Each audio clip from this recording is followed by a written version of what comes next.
É complicado. Aí eu... mas depois eu fiquei pensando, como é que eu cheguei, cara? Sabe que vocês ainda têm sorte. Tu, por exemplo, tem um cabelão pra arrumar. Sim, ainda é mais sim, complicado. sim. Vocês têm sorte, porque, Sim. né? Vai, todo Claro. banho e vai, assim. A gente ainda tem que dar uma Exato. montada. Né? Eu sempre que eu pude... Eu sempre morei na Zona Sul aqui. Quer dizer, eu vim pra Porto Alegre cedo, então eu morava Bonfim, em Cidade Baixa, quando estudante. Depois que eu fui morar com meu marido já na Zona Sul. Mas eu sempre tentei levar minhas atividades pra lá, né? Quando eu pude escolher, a De Brito, na verdade, a gente primeiro foi na Getúlio e depois no bar. Sim. Né? Mais pra lá possível. Até porque eu fiz estrategicamente, foi na época que eu engravidei, então eu queria ficar mais perto possível pra conseguir, enfim, amamentar e tal. E depois também no Inter, que era relativamente perto. Mas agora, e eu sou ali na Rock, a turma inteira ali trabalha praticamente home office, mas eu não consigo. Eu preciso... Tu vem todos os dias? Todos os dias eu venho. Ó, lembrando que já tá no ar e que hoje é café da manhã. Com Café com. Café... um café para. Cara, eu vi um negócio parecido com isso. Em algum lugar. Em algum Tão lugar. bom que já tem. Exatamente, tão bom que já tem. Um café com Liana. Liana, primeiro é o seguinte, pô, tu saiu às 5 da manhã pra estar aqui. Sim, madruguei. A culpa é do Fernando, o Fernando fica marcando esses horários. Não, o pior é que a culpa toda é minha mesmo. Fui eu que errei o horário do estúdio, eu marquei errado tudo. Marcar estúdio às 6 da manhã pra fazer Não. podcast, por isso que a gente tá com essas caras. o pessoal que tá vendo agora, cara, agora são 5h49 da manhã. Por isso todo mundo tomando cafezinho. Não, café, né? Só com café. E aí, Fernando? Hoje... Tentando engrenar ainda. Não, fica tranquilo. Já acordou. Fazendo pegada. Escora aqui, enquanto a gente bate um papo. Se alguém dormir, os outros seguem falando e ninguém percebe. Isso aí. Ana, me conta um pouquinho da tua história, assim, de onde é que tu veio. Rosário do Sul? Rosário Grande do Sul. Sou do interior. Eu falei brincando aqui. Grande Rosário, onde a Grande tudo Rosário fica em volta. do Sul. Grande Rosário do Sul. Ali, pega a Grande Rosário, pega Alegrete. Uruguaiana. Até São Borja. Inclusive Ribeira também faz parte da Grande Rosário. Ali. Fiquei sabendo que Ribeira se emancipou. Agora parece que não quer mais ser brasileiro. Rosário do Sul. Então, eu vim para Porto Alegre para estudar, né? E não acabei não voltando mais. Aliás, acontece muito com quem é do interior. A gente acaba não tendo essas possibilidades de investir em estudo, enfim, lá, né? Hoje até tem um pouquinho mais de recurso aí com a digitalização, de faculdade online e tal. Mas, enfim, eu sempre quis comunicação, então não tinha muita escolha, né? E aí vim para Porto Alegre, fiz minha vida aqui, mas eu saí de Rosário não sai de mim, né? Então tem isso também, a gente... Mas o interior tem isso, né? Cara, a gente fala com muita gente aqui e é muito interessante, né? O pessoal que é do interior, tipo o Fernando é do Alegrete, né? Que faz parte da Grande Rosário ali. Isso ali. Né?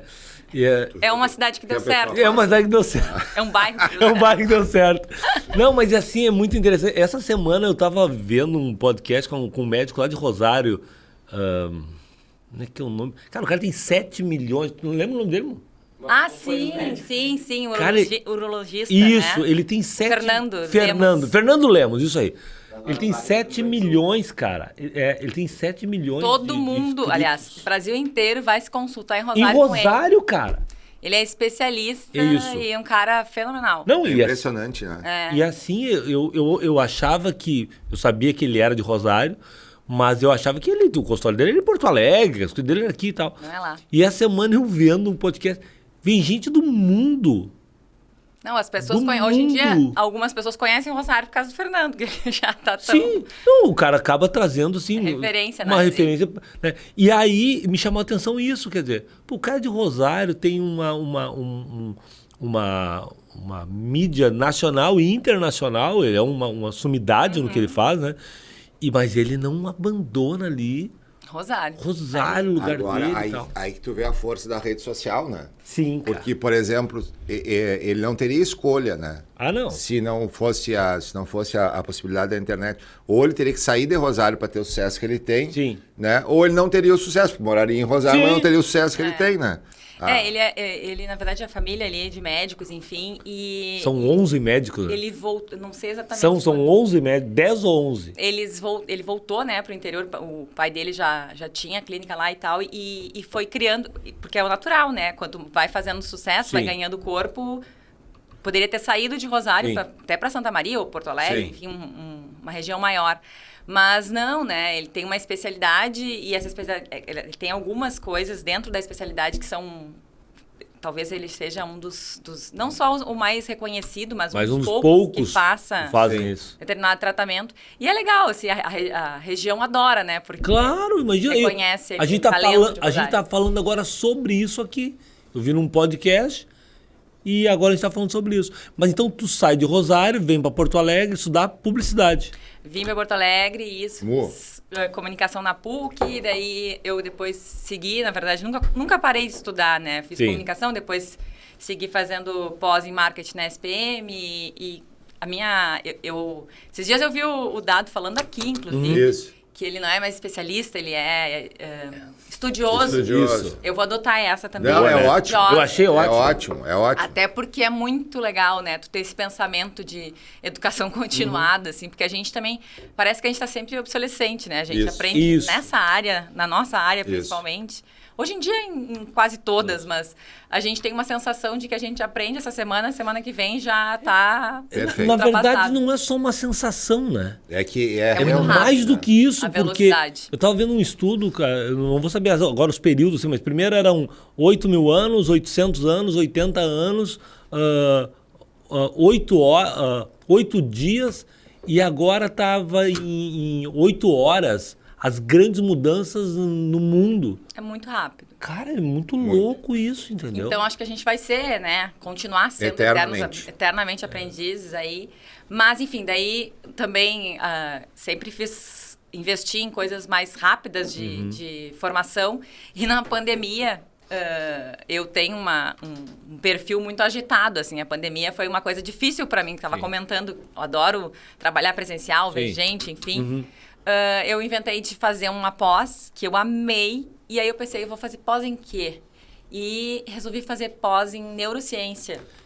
E eu amei, me apaixonei. Então, hoje o meu objeto de curiosidade, né? Porque a gente acaba...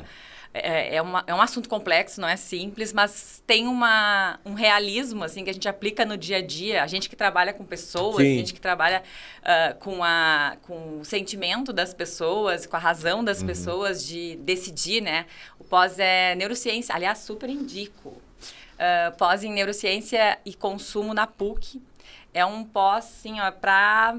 abrir a mente para pensar em muita coisa legal na vida, né? Sim, sim. Que eu acho que também tem a ver um pouco com o nosso assunto aqui hoje, assim, de pensar nossas escolhas. Mas tu fez isso numa intenção de entender mais a mente humana? Eu sempre amei essa questão, assim, de entender os porquês das coisas, né? Da tomada de decisão. Eu fui atrás disso, assim, né? O porquê que as pessoas tomam decisões de compra, por exemplo.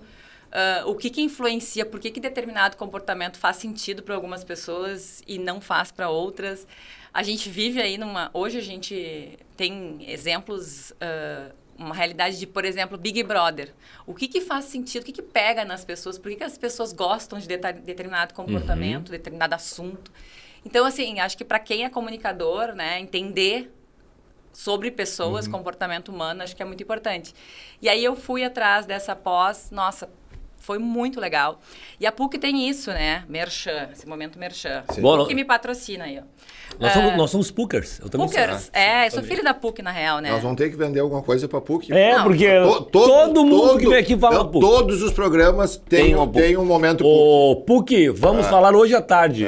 Não, assim, e a melhor propaganda é quando ela é genuína, né? Isso. Então, assim, perfeito, lugar perfeito para divulgar. Já ganhamos aqui um patrocinador, gente. Quem é que a gente falou semana passada aqui? A Paty. A Paty Carneiro. Ah, sim, a Paty, maravilhosa. Que vai ser minha caloura agora. Ah, é? Ela, segundo ela. Ah, tu tá fazendo mestrado? Eu faço mestrado lá. Que maravilha. eu quero muito fazer mestrado, ainda não consegui organizar na vida, mas uma hora... Então, PUC, é o seguinte, vamos mandar a fatura hoje à tarde. Boa. Isso aí. Baita parceiro. Mas, o que é uma coisa legal? Eles têm uma proposta de trazer professores super gabaritados, professores internacionais, né? Então, é um pós que tu consegue fazer online e tu consegue ter um dinamismo, assim, de acesso a alguns professores muito legal. Sim. Eu adorei. Enfim, a partir daí...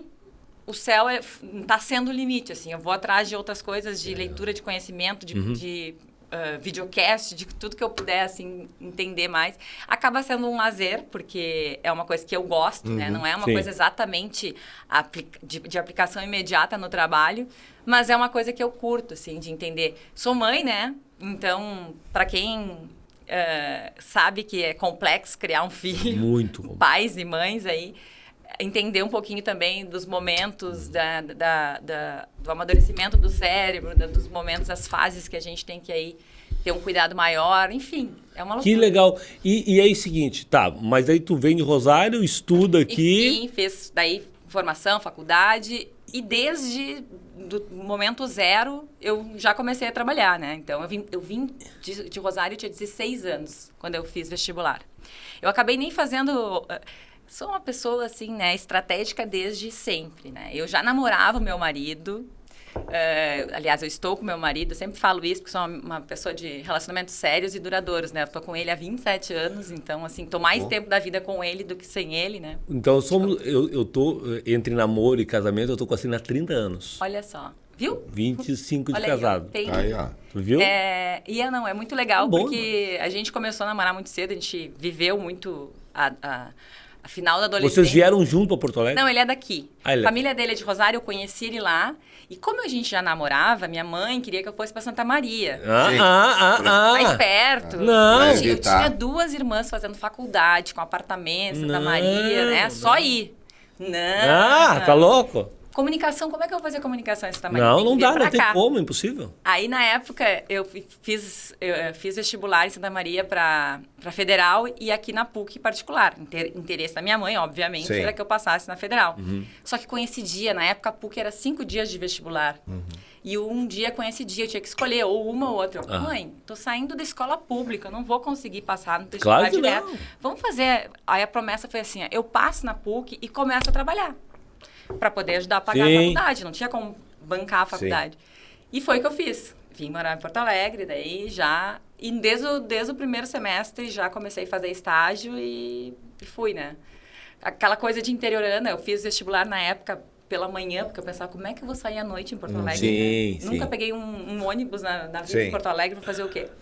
Já no segundo semestre troquei, e aí aquela energia de adolescente, trabalhava, estudava de noite, fazia estágio o dia todo e foi muito legal.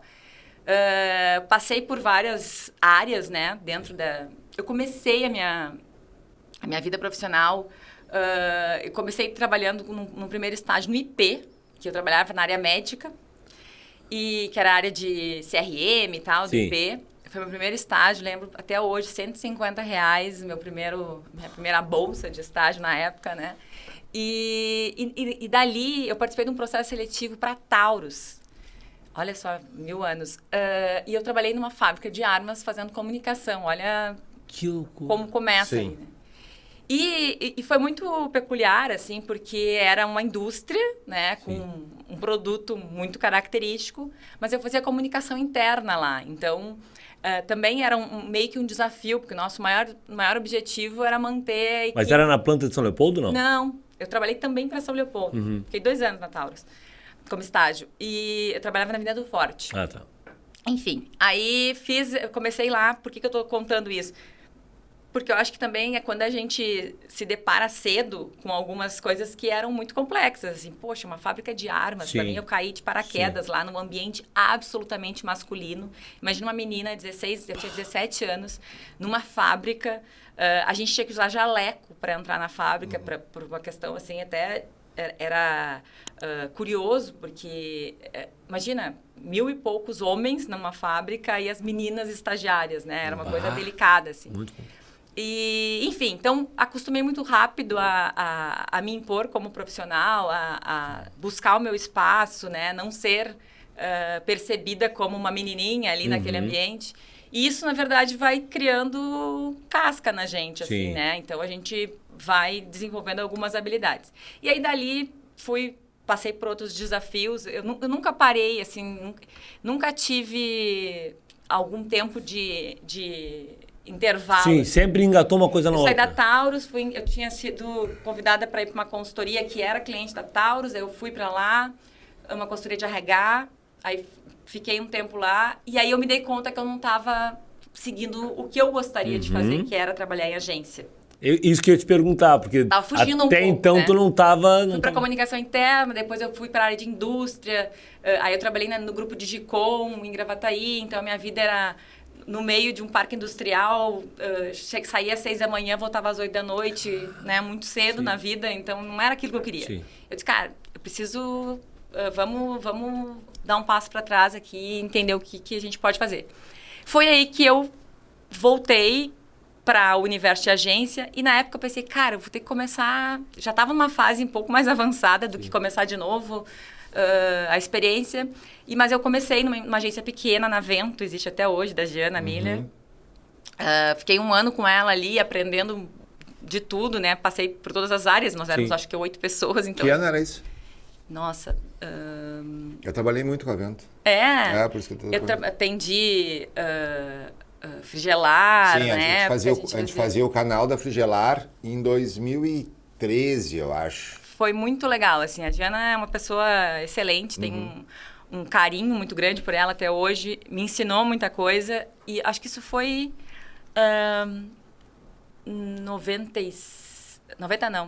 2007. Sim. 90 e poucos não. 2007, sim. Acho. 2006, 2007. Aí eu disse, não, tá, beleza, é dessa cachaça que eu quero beber, mas já estava esgotado ali minha participação com a Gica, que a gente chama ela de Gica. Porque, na verdade, também ela tem um modelo de negócio, que é um modelo de negócio boutique, né? Que é pequeno ali, enfim. Mas eu sempre fui ambiciosa e queria voos maiores, assim.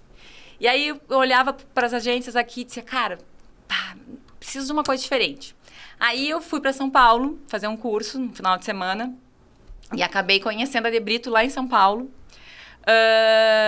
Por quê? Porque eu fui... Na época, meu sogro trabalhava no HCor, lá era superintendente do HCor, e a Debrito era a agência do HCor. E eu, na época, fui fazer um curso e fui visitar o marketing do HCor. O HCor, para mim, era uma referência na época, que eles estavam no Big Brother. Tipo, um hospital, não sei se vocês lembram, na época foi super emblemático, assim, porque eles patrocinaram o batimento cardíaco lá. Eu lembro disso. Foi um negócio super diferente para a época. E eu fui lá conhecer a tal da história ali, queria conhecer o marketing, metida, né, vamos combinar. E aí eu tava no marketing, eles tinham uma reunião na agência, eu disse, posso ir junto com vocês na agência? Não, que eu não tivesse pensado nisso, né. Fui lá, conheci o César Geraldo Debrito, enfim, participei como ouvinte, voltei para Porto Alegre, disse, não, cara, e se a gente trouxesse uma operação de São Paulo? Porque eles tinham várias na época a Debrito era a 17ª em faturamento no Brasil, eles tinham 5 ministérios, e uma das áreas que eles tinham coisas diferenciadas era na área de saúde. Aí eu fiz um plano, vamos trazer a operação para Porto Alegre e prospectar na área de saúde. Eu olhei assim, as possibilidades, não tinha ninguém olhando para os hospitais daqui, para os planos de saúde, enfim, outras coisas. Fiz um plano. Resumindo, na outra semana eu estava lá com um plano, apresentei para eles e fiz uma proposta assim, completamente indecente para mim, no caso, que é o seguinte, me deem um portfólio, a gente começa a operação lá e se a gente conseguir algum cliente, a gente opera, senão não. Peguei o portfólio, voltei, meu computador, o portfólio. Aí, né, eu sempre tive essa sensação de que a gente precisa mostrar para o mercado a oferta. Fiz um release sobre isso e eu lembro que na época saiu uma matéria, Bairro Novo botou bomba, bomba, extra, bomba, bomba, eleições chegando. Debrito desembarca em Porto Alegre. Não tinha nada que ver. Não tinha nada, nenhum vínculo. Não era... Sim, não, a vinda para cá não tinha nada a ver com campanhas políticas. O que aconteceu? meu telefone ficou 3 meses tocando, todos os fornecedores de veículos disseram, cara, deve estar tudo aí programado, os caras estão vindo.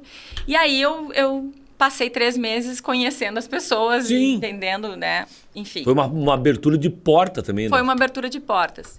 E aí, enfim, aí começou a operação, mas a gente conquistou o primeiro cliente, também não demorou muito, que foi as escolas e faculdades QI, nosso primeiro cliente. E abriu a operação e aí a gente começou e eu fiquei por 10 anos como CEO da Debrito aqui. A gente chegou a ter uma operação aí com 70 pessoas, né? Foi muito legal, foi uma escola, literalmente. Só que eu entrei na operação, no universo aqui de Porto Alegre, no Rio Grande do Sul, bem na fase ali da troca de modelo de remuneração de agência, né? Foi um momento que o mercado estava se acostumando a algumas coisas, modelo de remuneração por veículo e tal. E eu já entrei sem remuneração de veículo, porque o modelo deles era diferente. Sim. Então, a gente começou com uma proposta diferente. Eu disse, todo mundo estava surfando uma onda, andando no asfalto de carro híbrido na época já, e eu estava ali no out of home, né, totalmente no meio do barro. Então, quando as pessoas perderam a direção ali naquele momento que estava surfando aquela onda, eu já estava no barro. Então, talvez a gente conseguiu até se sobressair ali naquele momento, porque o nosso modelo era diferente. Que era uma espécie de operação que usava a base lá de São Paulo para operar aqui. E depois a gente se deu conta que era o contrário, na verdade. Era mais barato eles usarem a operação aqui. Então, a gente passou a ser a boutique de prospecção da Debrito, porque eles só trabalhavam com conta pública. Então, a gente foi bem legal, assim. Foi uma escola também, enfim, fiquei 10 anos. E aí, bateu a casa dos 10 anos, nós estávamos num momento super legal, uma operação ali no Barra, muito bacana.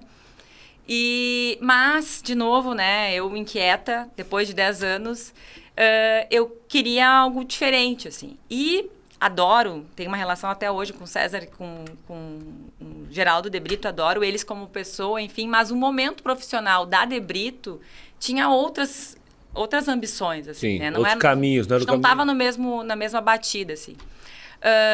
Principalmente por uma questão realmente de um caminho de clientes públicos que não é a minha praia. E aí... E é para onde caminha a maioria da publicidade, né? Até porque é uma coisa... É natural. Onde tem a verba, né? É uma coisa natural, até... Tem um trabalho muito importante sendo feito nesse sentido. Mas não era a minha expertise, né?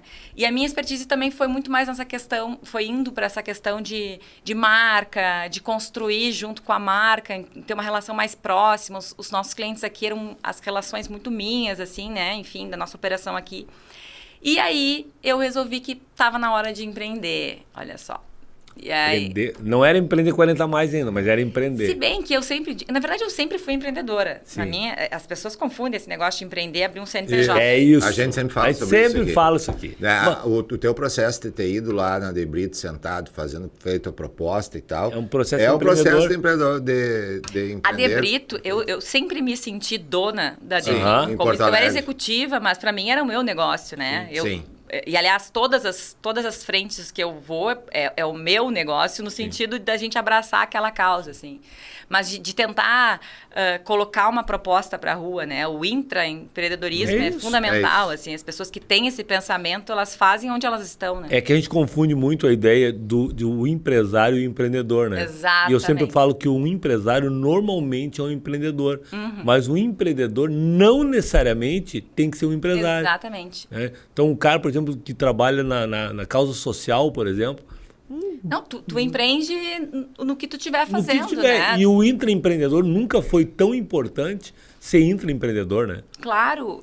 Na verdade, o empresário é uma opção de modelo de negócio, mas empreender é uma característica das pessoas. Tu vira presidente da ARP quando tu estava na Debrito, é isso? Quando eu estava na Debrito, que também foi uma... Na época, eu sempre gostei, aliás, essa questão de estudar neurociência vai explicando algumas coisas, né? Eu sempre acreditei muito no coletivo e a gente, como espécie, só está aqui porque a gente é uma espécie que acredita nas coisas coletivas. E antes de ir para a ARP, eu trouxe, na época, junto com a Andrea, que hoje está na Santa Casa, Andrea Schur, que também já empreendeu como agência, na Dunk, no passado... A gente queria trazer, nós éramos atendimento, minha origem é atendimento, né? A gente trouxe o grupo de atendimento para o Rio Grande do Sul, que existia em São Paulo, não existia aqui. Aí começamos o movimento, enfim, e fui gostando também dessa questão de colocar as pessoas que, na teoria, são concorrentes, né, de operações diferentes, a conversar, a entender, os problemas só diferem o endereço, né, porque as características muitas vezes são as mesmas. E aí, na época, me aproximei da ARP e surgiu a oportunidade, né, ideia do Fernando Silveira, que me liga um dia e diz, olha só, a gente teve uma ideia que a gente está pensando em como poderia mudar, uma proposta diferente para a ARP. Aí a gente está pensando e a gente chegou no teu nome. Como? E a gente chegou no teu nome para liderar esse projeto e tal. E aí acabei aceitando. Também, assim, as coisas se misturam, né? A vida CNPJ e CPF. Eu tinha acabado de ter filho, então, assim...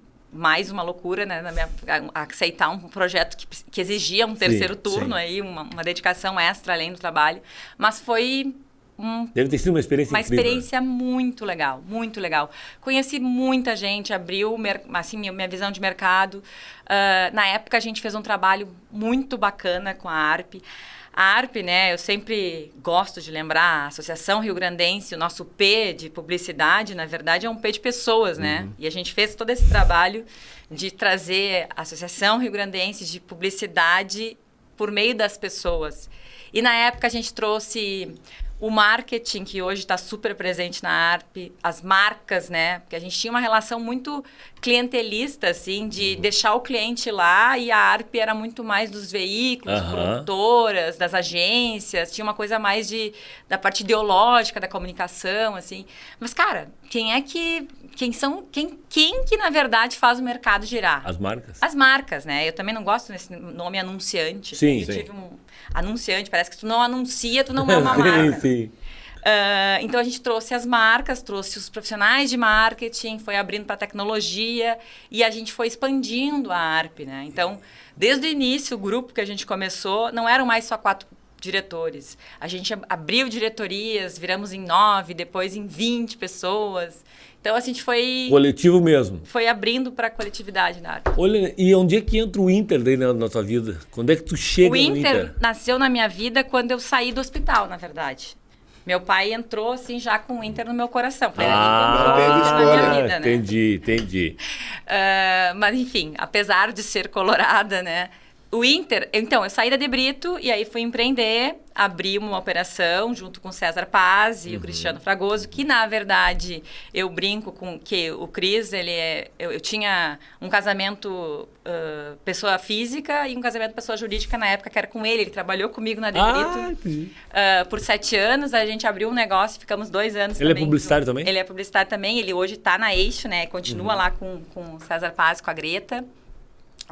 Aliás, a empresa de vocês foi o embrião do que depois virou a Eixo, né? Na verdade, não. A Eixo já existia, né? A Eixo era uma produtora de vídeo, começou ali com a Greta e com mais alguns sócios, que acabou virando o Ecosys. E aí, qual era a proposta? Por que eu saí da De Brito? Porque eu não acreditava mais no modelo, na época, convencional. E a proposta do Ecosys era o quê?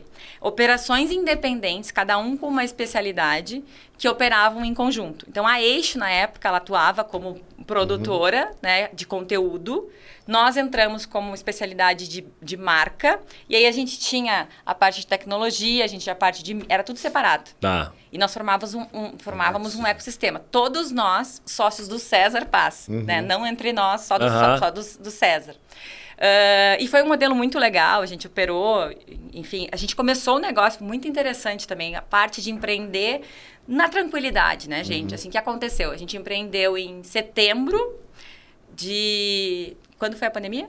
2020. De 2019, eu saí da De Brito em setembro de 2009, abrimos a operação em outubro, novembro, então vamos para 2020. Em março vem a pandemia. E aí estava começando a operação, primeiro cliente, a gente fechou com a Unicred, primeiro cliente. Eu estava de férias na África do Sul. No dia... eu lembro direitinho, assim, estourou na segunda-feira, dia 16, acho que era de fevereiro, não me lembro. Foi 16. Mas eu lembro direitinho que eu estava lá, tocou meu telefone 16 de lá março. e a Unicred disse, fechou, Liana, vamos começar a operação com vocês. Porque eu tinha que cumprir um prazo de saída lá, enfim, a Unicred era cliente da Debrito, mas enfim, eu tinha algumas relações. 16 em fevereiro a gente fechou, tocou meu telefone lá e eu disse, tá, agora eu vou voltar pra lá e vamos começar a operação de verdade. Então a gente voltou pra cá, eu voltei no sábado, quase não entrei mais no Brasil. Já estava estourando tudo no aeroporto de São Paulo, era uma loucura. E na segunda-feira foi quando fechou tudo. Então a gente começou a operação, eu trabalhei na Duit, que era o nome da empresa, que a gente sempre acreditou que não era uma consultoria, era uma fazedoria, né? Então, Duit nesse sentido. Eu voltei e a gente contratou, a gente tinha uma equipe de 20 pessoas, eu não conhecia as pessoas, a gente contratou todo mundo online, começou a trabalhar online, não foi ver o cliente que era em Santa Catarina. Sim. Enfim, foi tudo online. Aí, quando a gente conseguiu estruturar tudo isso, passou 1 ano e pouco de pandemia, estava tudo ok, enfim, toca o meu telefone do Inter. Sempre tem um culpado. O culpado por isso é o Alessandro. Alessandro da SPM. Que hoje é Ubra. Que tá na Ubra hoje. Mas vai ficar eternamente, né? Tá no sobrenome dele. Gente, isso é uma coisa também que a gente, né? Da SPM, olha só. Sim. O Alexandre, na verdade, a SPM deve muito a ele, né? Porque, na verdade, a credibilidade estava nele, agora foi para a Ubra. Mas ele me ligou e disse, Liana, olha só, o pessoal me ligou, enfim, pedindo uma indicação. Cara, me veio o teu nome. Por que o Alessandro... Da onde que a gente se conhece? Da ARP. A gente trabalhou junto. Entendi, ótimo. E ele fez uma associação, ele disse, cara, assim, ó, sabe aquele momento que a ARP estava lá? Eu acho que o Inter tá aqui, ele precisa de uma pessoa que nem tu e tal, para poder criar um processo.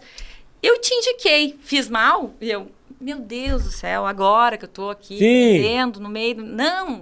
Não teria nada naquele momento que me faria ir para outro lugar. Não era meu interesse de ir para o outro lado do balcão. Tu tava curtindo o que tu tava fazendo ali. Tava empreendendo, tudo bem, ok, beleza. Mas era o Inter, né, gente? Sim, e aí... Para quem trabalha com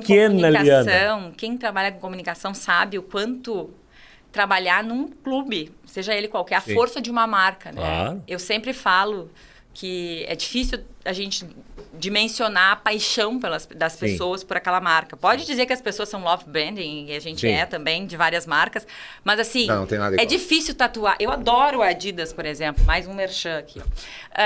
Adoro a Adidas. A marca me representa, acho que adoro, mas eu não tatuaria a Adidas no braço. Né? Agora, hoje... Essa é a diferença da paixão, assim, é visceral. As pessoas me diziam assim, Liana, tu fez tal coisa pro meu Inter, né? Eu tinha 7 milhões, 8 milhões de pessoas dizendo que não gostei. Gostei. Ficou maravilhoso. Horrível essa camisa. Enfim. Então, assim, é uma coisa muito louca. E aí eu balancei. Na época, balancei. E acabei aceitando, né, o desafio aí de ir pro Inter. Mas eu achava que tá bom, então eu vou continuar empreendendo. Aqui a operação já está montada, eu vou fazer as duas coisas. E eu fiquei 1 ano fazendo as duas coisas, de alguma forma. Até um dia que tu acordou e disse, não dá. Até um dia que eu pensei, eu estou 10 quilos mais acima do meu peso, eu estou ficando louca, e eu disse, não, para tudo, que não. E aí eu acabei saindo, né, da operação da Duit, não conseguia operar. Me dediquei exclusivamente para o Inter, fiquei 3 anos lá. E aí, na real, quando eu entrei no Inter, as coisas não é... Olha como as coisas vão se cruzando, né? Eu entrei no Inter e comecei no Inter já contratando a Rock como agência. Foi ali que começa essa relação com a Rock? Eu já tinha uma relação com o Fábio de mercado, assim. Mas eu digo essa relação mais próxima. Mas aí a gente começou a trabalhar juntos. E a gente fez muita coisa legal juntos. Aliás, assim, a gente conseguiu colocar o Inter, foi o primeiro clube que se destacou num projeto nacional como o Profissionais do Ano da Globo, né? Primeira vez que a gente ganhou um prêmio, inclusive, de uma campanha feita pela Rock. E a gente fez outras coisas muito legais, assim. Foi muito legal trabalhar, eu na cadeira de marketing, com a Rock. Só que lá, já na cadeira de marketing, eu conversava com o Fábio, principalmente, que era a pessoa que tinha mais proximidade da operação do Inter. Quase não é colorado também. Eu dizia assim, cara, eu adoro adoro a Rock, me atende super bem, mas na cadeira esportiva, nesta cadeira aqui, eu tenho uma demanda muito grande de business. Eu preciso de alguém operando junto comigo em negócios, não só na parte publicitária, porque são duas coisas. Uma coisa é a verba publicitária, outra coisa é a verba de patrocínio. E eu nunca acreditei em formatos convencionais, Media Kit, tá aqui meu Media Kit, tá aqui o preço da camisa, da placa. A gente sempre quebrou muito o protocolo. Lá, desde 2021, a gente faz com que os ativos do Inter fossem coisas diferenciadas para cada marca. E eu acreditava na criatividade em pensar uma proposta diferente e tal. E a gente já falava assim, pois não tem ninguém fazendo isso, não tem ninguém fazendo isso. Aí eu saí do Inter. Olha, meu telefone toca, né? É a terceira vez que tocou meu telefone, mas é a expressão, tá? Sim. Me liga o Fábio e diz, não fala nada com ninguém, não fecha nada com ninguém, vamos pensar naquela nossa ideia de fazer um projeto focado em marketing esportivo. E eu, pensei, só que assim, não deu 2 semanas, a gente estava com o modelo pensado, né? Por que a gente não traz tudo que a Rock tem de bom, que é uma referência em criatividade, para a área esportiva? E aí surgiu a ideia da Rock Sports, que é uma spin-off da Rock, né? Não é uma agência de marketing esportivo, que o nosso modelo é diferente, a gente trabalha por projetos, mas tem essa visão, que para mim é um embrião da publicidade, que é a criatividade, né? Como o principal diferencial. E aí, a gente começou a operação final de... Não, na verdade, aí não pode ser fácil, né? O que aconteceu? Enchente. Vamos lançar uma empresa nova com um mote super adequado, esporte, coisa boa, feliz. A gente acabou segurando um pouco o lançamento. Eu espero do fundo do meu coração que tu não lance mais empresa. Que tu permaneça na Rock Sport agora. Pois gente, pelo amor de Deus. Entendeu? Todo mundo tem que torcer pra Rock Sport dar certo. Já deu certo. Só que eu preciso falar do nosso parceiro aqui. Vai lá. Já falamos da Adidas, já falamos da PUC. Eu quero conversar. Agora eu vou fazer merchan do governo do estado também, porque eu vim aqui pra quê? Pra novas marcas, pra esse podcast. Claro, é isso. Afinal de contas, trabalho com o quê, né? Com marca. Pessoa tem que trazer. Então, vou só falar da nossa marca aqui, ó. O governo do Rio Grande do Sul acredita na força de quem empreende e transforma. Por isso, a Secretaria de Desenvolvimento Econômico, a CDTEC, lidera o Empreender RS, um pacote de ações que impulsiona o crescimento de quem quer inovar, gerar emprego e fazer o Estado avançar. Porque crescer juntos é sempre o melhor negócio. Com iniciativas voltadas à atração de investimentos, capacitação empreendedora, prospecção de novos mercados e promoção de negócios nacionais e internacionais, o Empreender RS fortalece o Rio Grande do Sul como um verdadeiro polo de oportunidades e inovação. Ele é um movimento que conecta pessoas, empresas e ideias, criando um ambiente favorável para quem acredita no poder do trabalho e da criatividade. O desenvolvimento das pessoas, dos negócios e do Estado passa por quem empreende. E o governo do Rio Grande do Sul está ao lado de quem faz acontecer. Empreender é o futuro e o futuro nos une.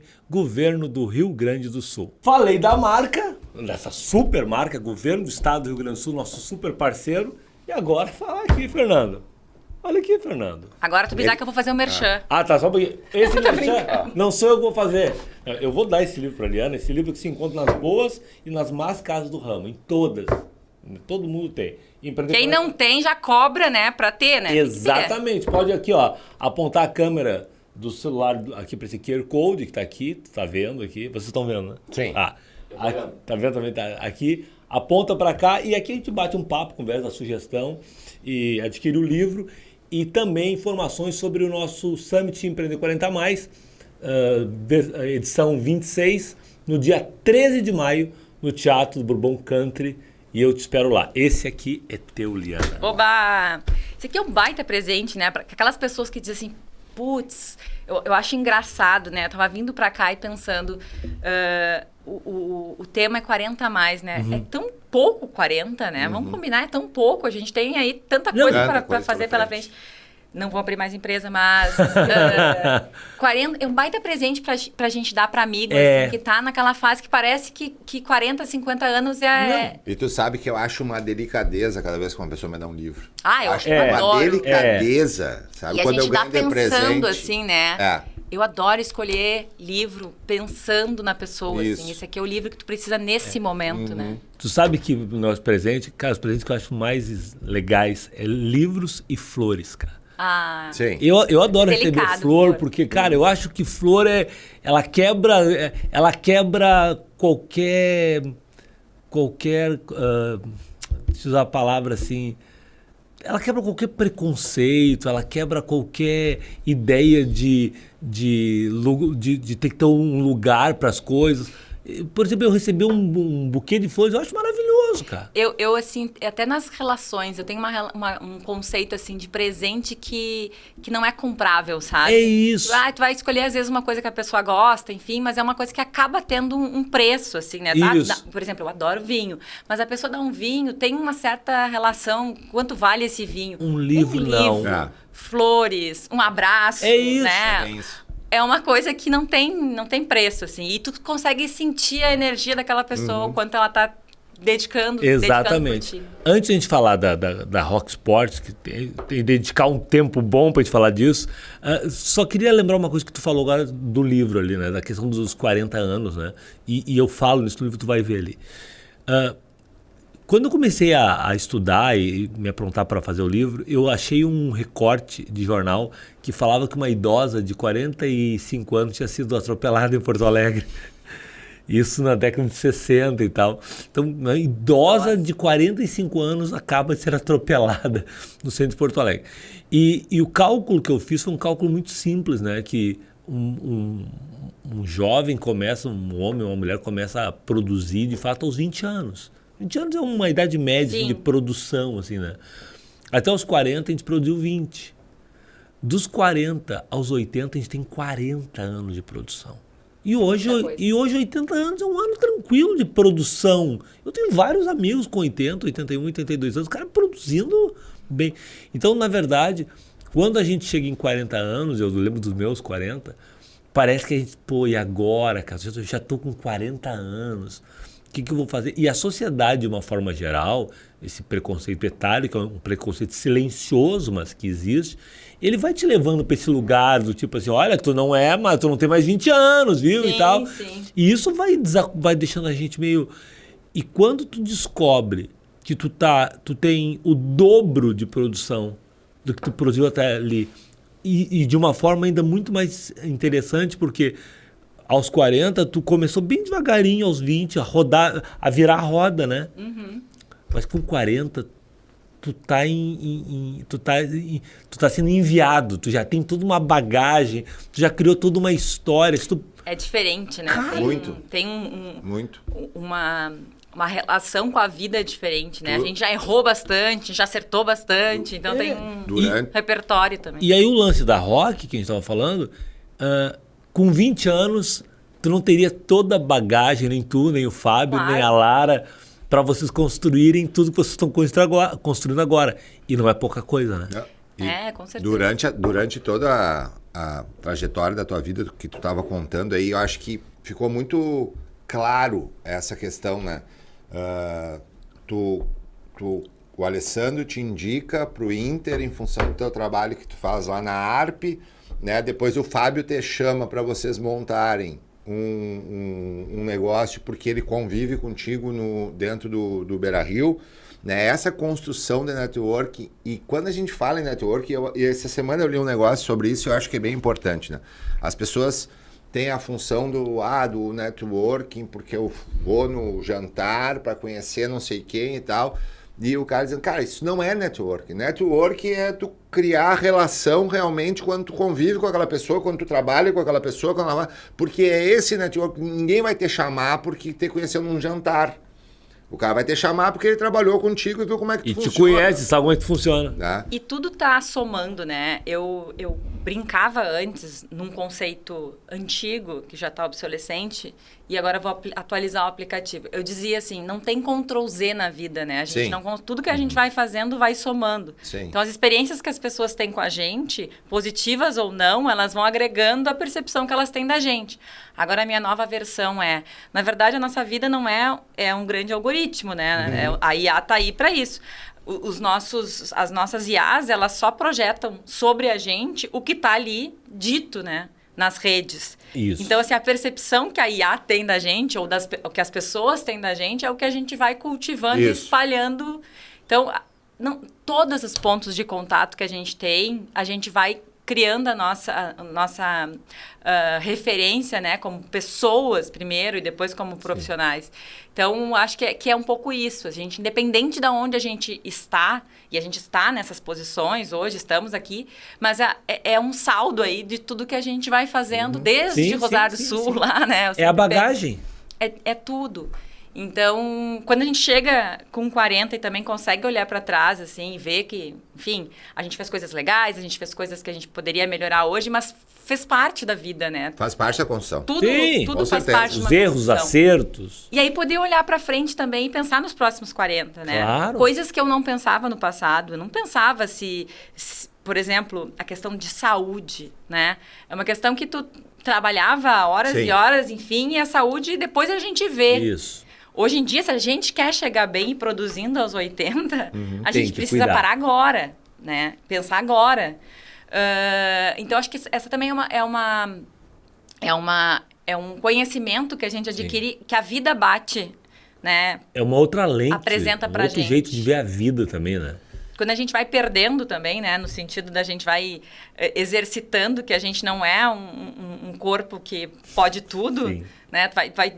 Vai tendo questões de perda de visão, perda, né, de algumas coisas que que, na verdade, são novas adaptações. Sim. Nada mais são de que... Um novo jeito de usar esse desafios que a gente vai incorporando na vida aí. Liana, e agora falando um pouquinho sobre a Rock Sport. Agora é a parte que eu vou... Mas ainda muito focado assim na tua vida, né? Eu acompanho muito o marketing esportivo, é uma coisa que eu gosto, né? Tive a experiência de trabalhar dentro do Clube do Meu Coração também, no Grêmio, durante 1 ano e meio, e aí eu consigo entender um pouquinho disso que tu estava falando, né? Tu trabalha com pessoas e todo mundo é apaixonado por aquilo ali fora, né? A questão. Mas tu te transformou nos últimos anos num dos maiores nomes do marketing esportivo, principalmente quando a gente fala sobre mulher, né? Num universo que sempre foi extremamente masculino. Como é que você dá essa construção, assim, como é que tu encara isso e principalmente como é que tu olha para o ano que vem, onde a gente vai ter a Copa do Mundo feminina no Brasil? Faltam agora, hoje exatamente, não sei quando vai passar o podcast, mas no dia que estamos gravando, faltam 498 dias para a Copa Feminina no Brasil. Esse aqui vai ao ar daqui umas 3 semanas. Então vai faltar... Uns 480. Enfim, mas excelente pergunta, assim, né? E eu sempre gosto de valorizar e destacar que a questão da gente desbravar alguns mercados, alguns segmentos, não no sentido de ser um ambiente masculino ou não, mas de ser alguém que não é o padrão naquele momento. É uma questão de como a gente encara, né? Eu, como eu falei, trabalhei num ambiente muito masculino, que era uma indústria, fábrica de armas, muito cedo, assim. Acho que também isso me trouxe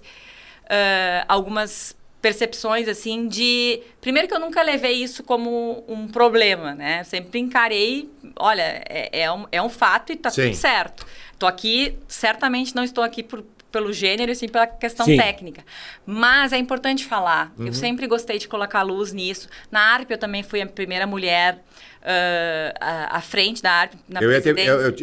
Eu tinha essa ideia aqui também, Ara. Imagina, a ARP está fazendo 70 anos agora.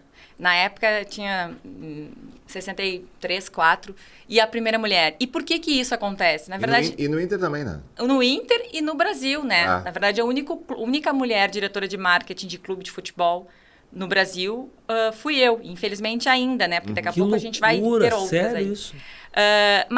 Mas por que isso, né, gente? Na real, é um reflexo da nossa sociedade. Claro. Né? Onde as agências, por exemplo, não tinham lideranças femininas. Aliás, eu sempre gosto de dar o exemplo do Fábio e da Lara. Eles são empreendedores, eles são sócios e as pessoas, na ARP, por exemplo, indicavam o Fábio para dirigente do ano e a Lara para planejamento do ano. A Lara nunca tinha sido indicada a dirigente do ano.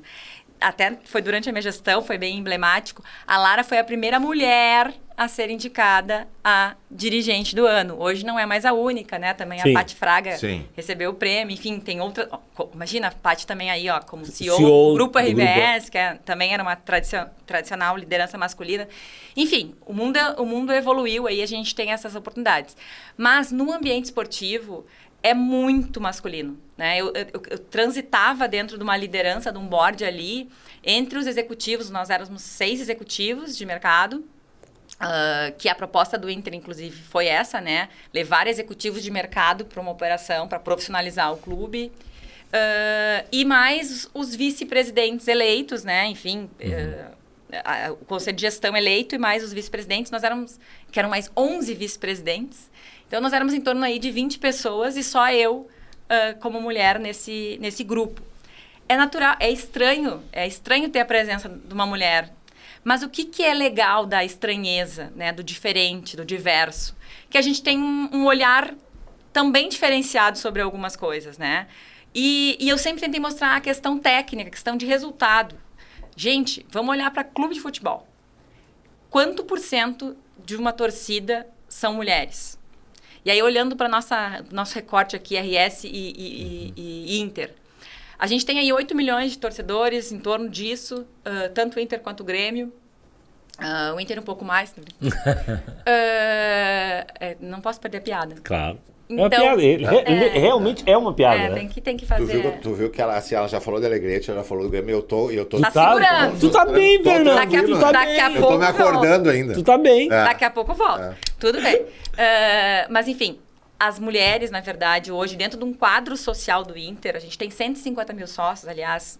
O clube que tem 150 mil sócios, hoje só perde por Palmeiras, né? Que tem ainda... Que o Palmeiras eu acho questionável no sócio. Que é uma relação, né? Que tem a ver com o produto. Já tive muito problema em rede social por causa disso, mas é real. Eu acho bem questionável o número do Palmeiras. As contagens também são equivocadas, porque alguns portais que botam o Inter e o Grêmio mais para baixo nessa contagem, eles contam de uma forma equivocada. Eles contam sócio ativo. E o ativo deles, na verdade, é em dia, só que o nosso em dia, Grêmio e Inter, é o anual. Isso. Então, se ele conta, não conta o anual. Ok, mas enfim, 150 mil sócios, 25% são mulheres.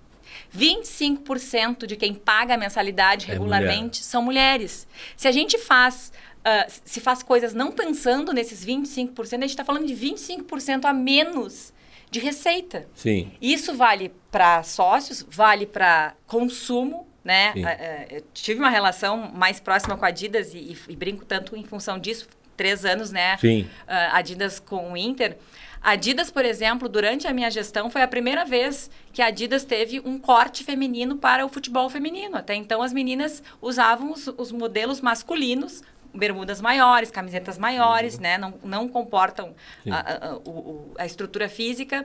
E aí, assim, no Inter era assim? Não, gente, na seleção era assim, na última Copa, né? Então, assim, isso são coisas que a gente está evoluindo. Mas a gente precisa olhar para as mulheres como consumidoras de futebol, né?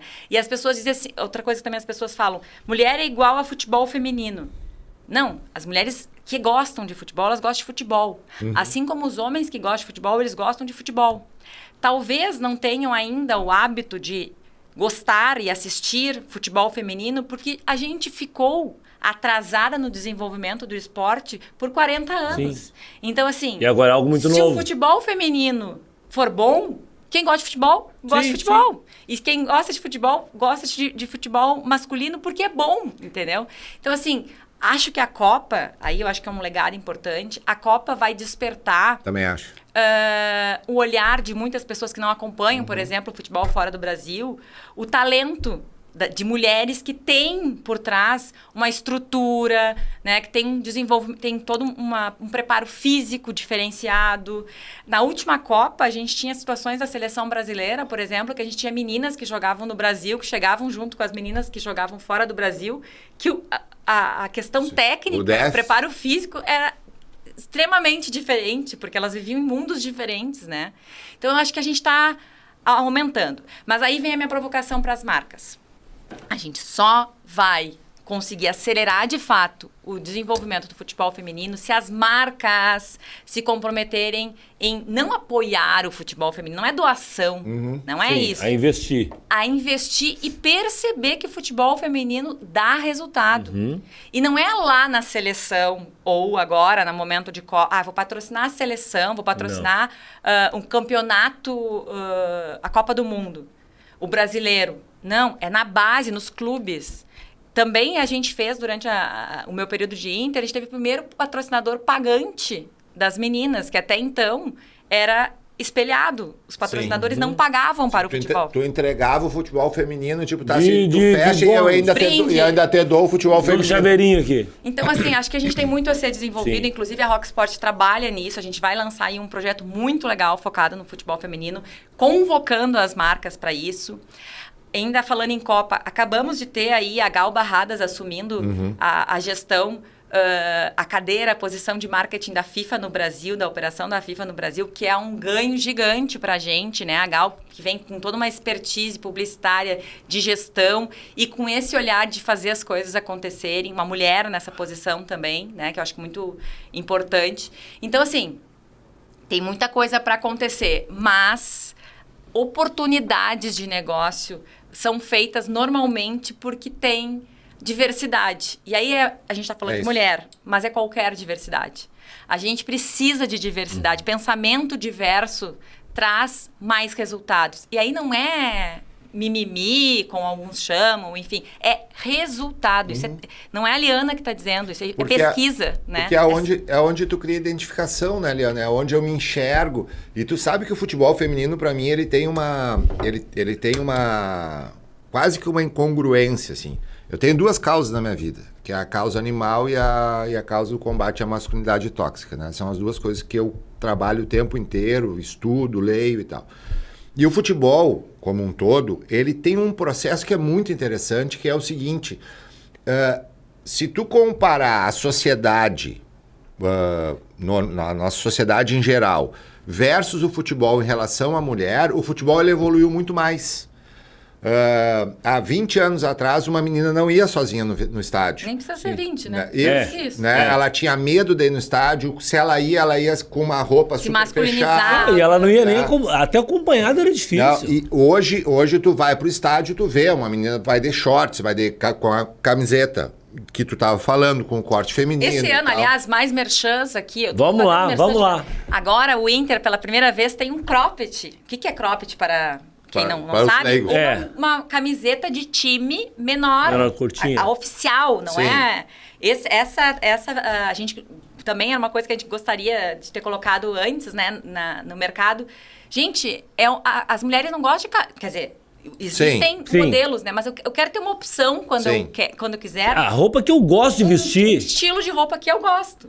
Tá vendendo, né? Aliás, corram, porque depois não vai ter mais. E aí, o que acontece? Tu tem toda essa evolução no futebol, tá? Eu acho que o futebol recebeu, a mulher vai pro estádio, ela consome, ela gosta, ela compra, né? Tu tem muita mulher hoje... Ela decide a compra de filho, muitas vezes até de marido. Muito. Influencia. Tu tem mulher hoje narrando, tu tem mulher discutindo em mesa de debate nas grandes redes nacionais, tu tem mulher que entende futebol pra caramba. Aqui no Rio Grande do Sul, a gente tem muita mulher que entende muito de futebol, né? Trabalhei com várias delas aqui, e posso dizer isso porque convivi com elas, assim. E aí, daqui a pouco, vem o futebol feminino e tu tem uma rejeição ainda gigantesca, assim, tem homem que quase se ofende quando tu fala sobre futebol feminino. O Grêmio aumentou uma verba que era de 17 milhões para 20 milhões esse ano de investimento no futebol masculino pro ano inteiro. Feminino. Pro futebol feminino pro ano inteiro. E eu tenho um amigo meu que surtou. porque pega esses 3 milhões e compra um não sei o que e tal, né? Eu disse, pô, e aí eu entro nesse debate, cara, futebol feminino vende. Vende, inclusive, o Grêmio é um exemplo disso, vendeu uma goleira há pouco tempo, inclusive, por uma das maiores receitas do Brasil.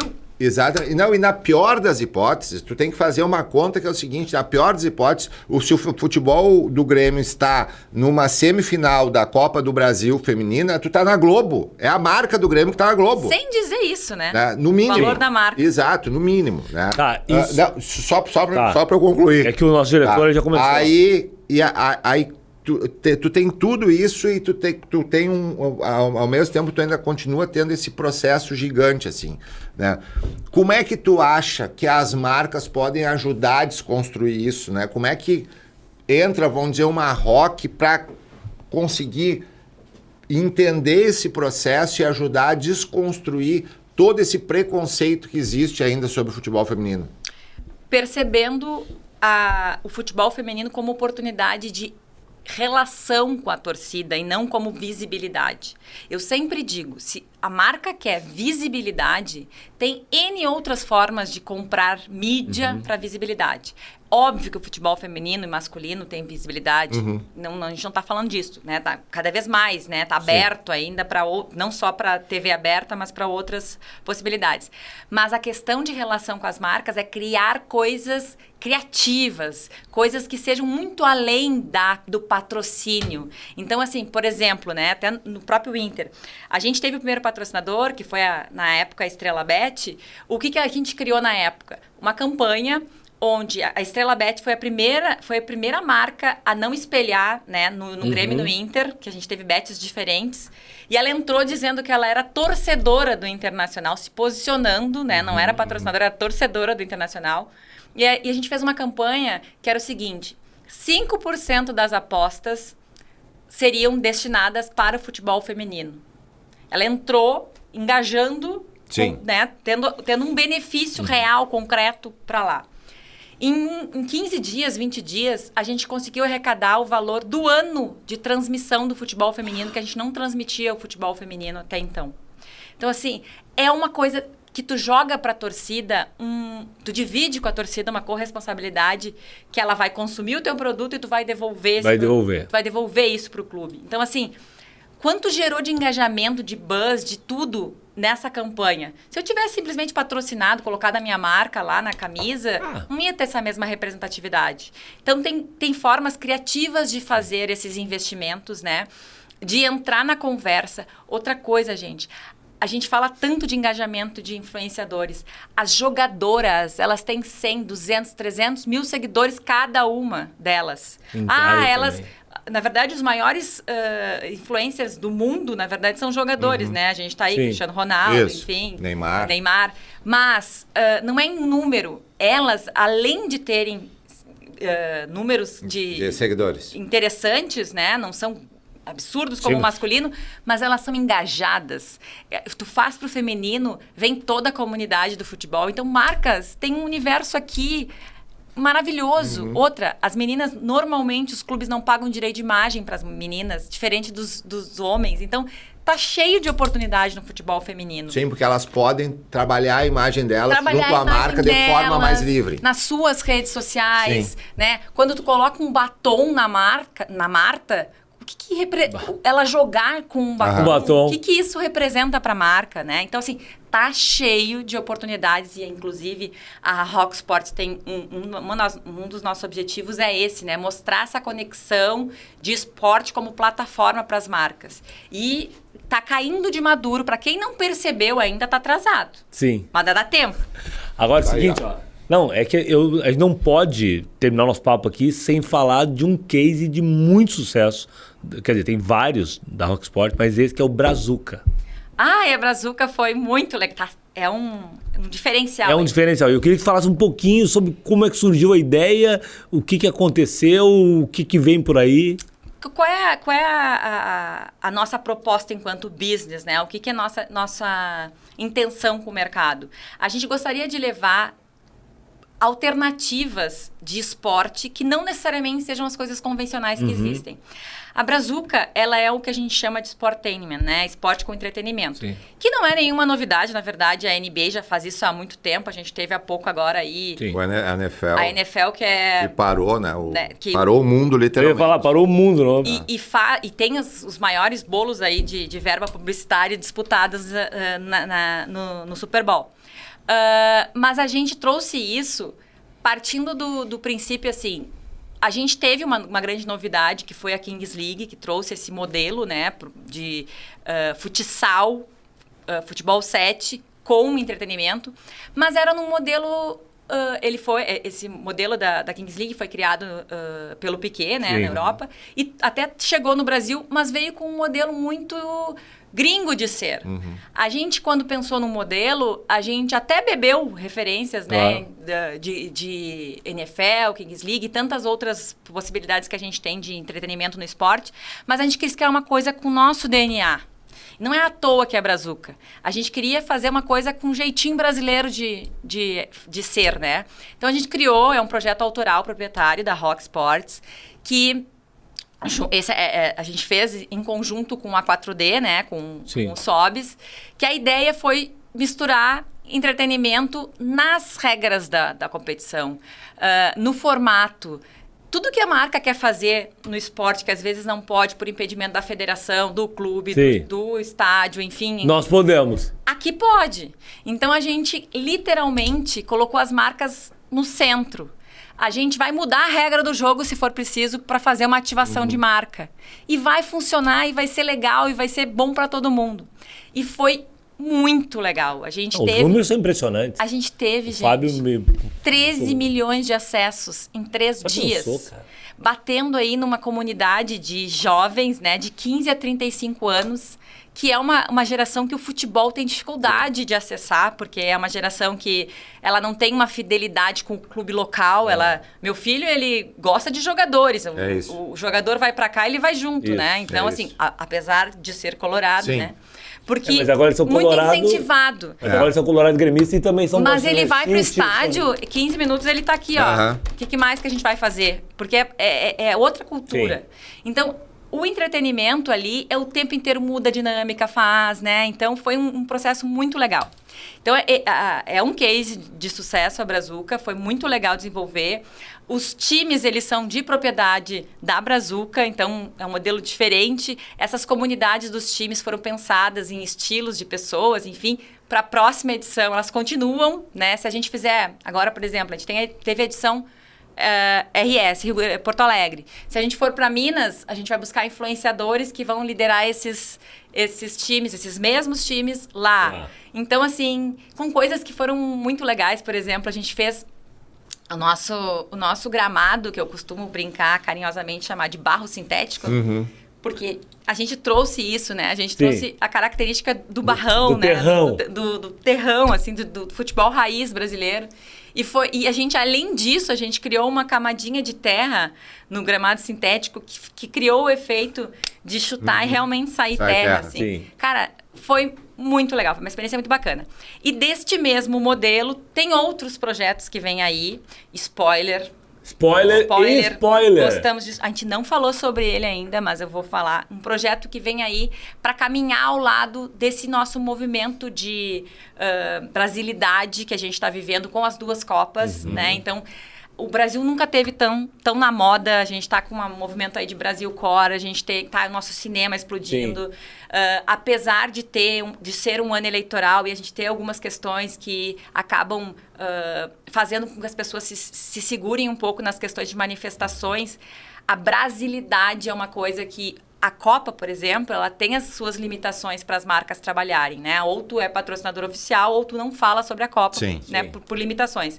Mas de brasilidade todo mundo pode falar. E esse projeto vem para fazer um aquece aí na turma. Gente, a gente tem uma Copa, a maior Copa dos últimos tempos, com um período de pessoas felizes, alegres, consumindo, a gente vai aquecendo cada vez mais. Vai chegar a Copa, a gente vai estar na nossa atmosfera de ver uma Copa em período diurno ainda, né? Que a gente vai querer movimentar. Movimenta a economia, movimenta os bares e restaurantes, movimenta as pessoas, traz felicidade, né? Esses momentos de felicidade. E a gente está falando de uma Copa no Brasil. Exato. Sim, acaba essa Copa, começa... Em Porto Alegre, inclusive. Sim. Né? Vamos aproveitar isso. Marcas, olha quanta oportunidade que a gente tem aí de venda, né? De gerar valor por meio dos nossos produtos. Então, a gente vem aí lançando um novo produto e esse produto vai estar nas próximas... Talvez quando o podcast for no ar, a gente já vai ter lançado. Que legal. Olha, daria para nós ficar mais 3 dias falando aqui. Tem tanta coisa que você compreender, por exemplo. Só que assim, ó, o nosso diretor... Fala demais essa pessoa, Não, né? não. Maravilhosa. Essa pessoa é maravilhosa. Fala, Pena que Camisa embarrada. Não falamos da Não, camisa. falando da camisa do Inter. Não, a gente vai estourar um pouquinho, mas vamos falar, tem que falar disso. Cara... Não é de graça que foi premiada. Foi premiada em Cannes, né? Quer dizer, Não chegou, concorreu a Cannes. Mas para chegar lá... eu ia falar isso. Para mim é uma premiação... E só não foi premiada porque as pessoas não dimensionaram o tamanho do negócio. O tamanho da situação. Gente, assim, esse é o tipo de coisa que eu me orgulho de ver como a comunicação pode fazer a diferença, né? Foi um momento absolutamente complexo para todo mundo, um momento triste. Sim. E essa campanha, primeiro que ela teve um timing, assim... Da Rock ter a ideia. Sim. A execução foi tudo muito rápido. Sim, né? foi um negócio... Foi um negócio incrível, assim. Mas a questão, o que ela propôs, né? Ela colocou na mesa uma situação que não era do Inter, era do Rio Grande do Sul, era do Inter, do Grêmio, da comunidade toda que estava vivendo aquilo e as pessoas simplesmente iam passar batido como se, gente, vamos voltar no meio do caos, né? E ela chamou a atenção do mundo em função disso. Olha como uma ideia criativa tem poder, né? De mudar uma situação, não só de gerar valor para marca, para vendas, mas para chamar a atenção dessa forma, assim. E foi uma ideia... eu não participei... Na verdade, foi na minha entre-safra, né? Quando eu saí do Inter, em função da enchente, eu fui para Londres, fiquei um tempo lá. E foi no tempo que eu estava lá. Essa ideia, inclusive, eu não participei ativamente dela. Mas foi uma coisa que a Rock teve uma sacada. Sim. E, ao mesmo tempo, o clube abraçou a ideia. Isso também é legal da relação agência-cliente, né? Muito relação importante. de confiança. Tu imagina tu chegar no meio do caos do vestiário e dizer o seguinte, gente, a gente tem uma ação para fazer. Sim. Então, assim, foi muito relação de confiança. Foi tudo feito. Os jogadores não sabiam. Então, assim, eles foram pro aquecimento. Quando eles voltaram, as camisas estavam lá. E eles tomaram esse susto positivo, no sentido de dar gás, inclusive, para enfrentar aquilo que eles estavam fazendo. Foi, assim, fora da expectativa, porque o impacto que teve mundial foi incrível, assim. Foi gigantesco. E também, assim, né, é uma coisa que a gente sempre pensa assim, ideias são caras, né? Este é um exemplo clássico de, cara, é uma ideia que com time, confiança de cliente e agência, executou. E eu acho que isso é o fundamental, né, Liana? É quando o teu cliente, ele consegue entender o quanto é importante ele respeitar a tua ideia. Porque tu tem muito cliente que te contrata para ter ideia e depois ele quer discutir eu quero uma inovação desde que ela já tenha dado certo duas vezes. Exatamente. Né? Vai ter inovação. Então, eu acho que é fundamental. Acho que realmente essa relação de vocês com o Inter, eu acho que é uma ideia milionária que custou muito barato. Isso. Essa é a ideia brilhante. Não teve uma ideia brilhante. Acabou. Mas nós temos só o final. O final. Ou um livro, ou um filme, ou uma série. Ou os três. Ou os três. Ou nada. Ou não, como diria o Caetano. Ou não. Livro é uma coisa que eu amo, pra mim é lazer. Eu adoro também muito. Leio muito romance, mas eu vou indicar um que eu tô lendo, inclusive não terminei, mas tem tudo a ver com o nosso papo aqui, que é um livro da Chimamanda, que é uma autora que também eu adoro. Aliás, ela tem um livro que é Educando Crianças Feministas, que deveria ser guia de bordo de todos os pais, assim, porque, na verdade, as coisas básicas que a gente deve aí, prover de educação para os nossos filhos. Mas, enfim, esse livro se chama Contando Sonhos. Contando Sonhos? Contando Sonhos. E ele é uma relação de 4 mulheres, 40 a mais, que chegaram na meia-idade, tá?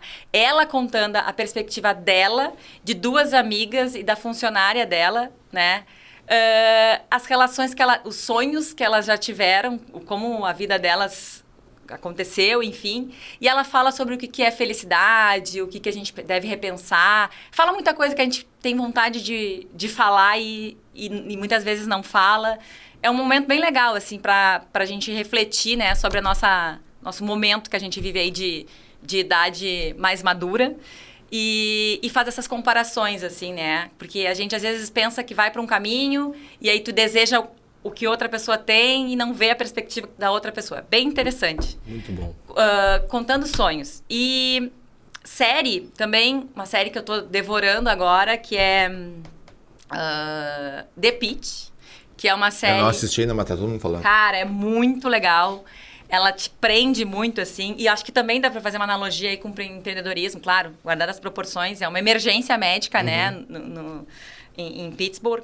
E tem toda uma relação, assim, daquela loucura que é. Então, assim, as decisões que tu tem que tomar... Na hora, não? A diferença é que, às vezes, uma decisão nossa, né, é um business, claro, tem consequências, mas ali tu tá... Sim, se tu errar... A tua mão tá dependendo de Se tu errar, vidas. acabou, né? É muito legal, acho que tem muitas lições ali. E também super indico aí. Esqueci alguma coisa? Time, Inter? Não. Não. Cidade. Rosário do Sul. Aquela cor. Uma cor. Um bairro. Alegrete. Alegrete. Não, eu queria só dizer uma coisa. Falei, várias brincadeiras, mas adorei que tu comentou uma coisa que muito a gente gostaria que outros homens fizessem. Estudar esse olhar, pensar sobre a questão da masculinidade como um todo, né? A gente não tá... E assim, até pra gente não se estender, a gente fala de feminismo e as pessoas não sabem o que é feminismo, Exato. Né? As pessoas entendem que feminismo é o contrário de machismo. E muito antes, pelo contrário, né? A gente não tá... uma coisa contra a outra. Sim. A gente tá conhecendo e a gente só resolve um problema quando a gente admite que ele existe.